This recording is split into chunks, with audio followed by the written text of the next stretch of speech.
मित्रों, अंगद का बुद्धिमत्ता और वीरता कि लक्ष्मण जी कायल हो गए। अंगद ने लंका जाकर के एक ऐसे अद्भुत काम किए जो कोई सोच भी नहीं सकता था।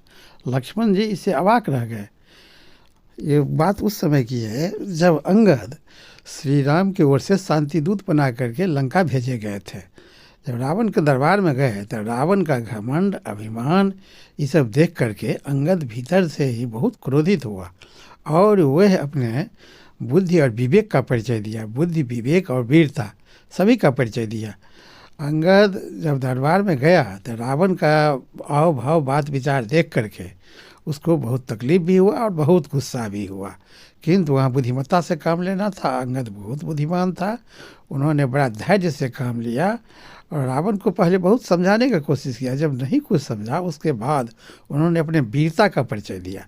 वीरता का परिचय में पहला उन्होंने ये कहा, भाई दरबार में फटकार करके रावण को कहा कि रावण, तुमको अगर अपने वीरता का, तुमको अपने लोगों के वीरता का अगर अभिमान है तो मैं तुम्हारे दरबार में अपना एक पाँव जमा देता हूँ। अगर तुम्हारे दरबार में कोई ऐसा योद्धा हो कि मेरा पाँव अगर धरती से हिला दे तो मैं राम के ओर से वचन देता हूँ कि सीता को वे हार जाएंगे और अयोध्या पूरी वापस चले जाएंगे। रावण के दरबार के सभी दरबारी थक गया, कोई हिला नहीं सका। उसमें रावण जब उठाने के लिए आया तो अंगद उसको बहुत डिमोरलाइज किया, बहुत बेवकूफ़ बनाया। रावण जहाँ की अंगद के पाँव के पकड़ने के लिए झुका, अंगद अपना पाँव खींच लिया। रावण का मुकुट कपाट माथा पर से अंगद के पाँव पर गिर गया। अंगद रावण का मुकुट लेकर के वहाँ से सीधे प्रभु श्री राम के चरणों में वहीं से फेंक दिया, जो श्री राम के चरण के पास आकर के गिरा। यह राम के सेना में जब लोग देखे कि ये मुकुट किसका है, ये आकाश से गिरा है, तो विभीषण जी वहाँ पहचान गए ये तो रावण का मुकुट है। बड़ा ही सब आश्चर्यचकित हो गए कि रावण का मुकुट यहाँ कैसे आ गया।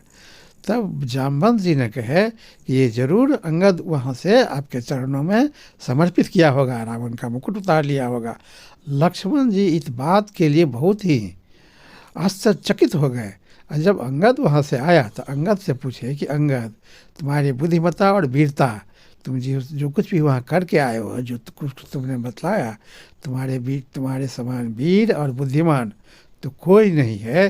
कि एक बात हमको बहुत ही आश्चर्य लग रहा है, हमको कुछ इसका उपाय नहीं समझ में आ रहा है कि रावण के सर का मुकुट तुम अकेले उसके घर में जाकर के रावण के सर का मुकुट तुम कैसे उतारा और उसको भैया के चरण में कैसे यहाँ पर समर्पित कर दिया।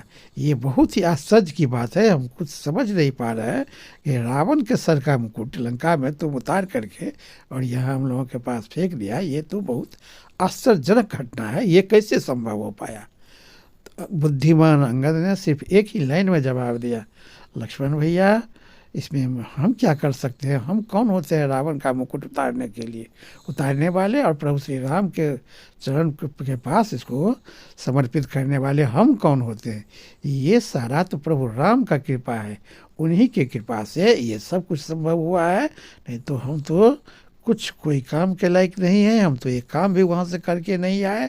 प्रभु श्री राम हमको शांति का प्रस्ताव लेकर भेजे थे, मैं तो वे भी काम नहीं कर पाया। ये प्रभु श्री राम का कृपा है कि रावण का सर का मुकुट हम उतरवा पाए और हम प्रभु श्री राम के चरणों में समर्पित कर पाए।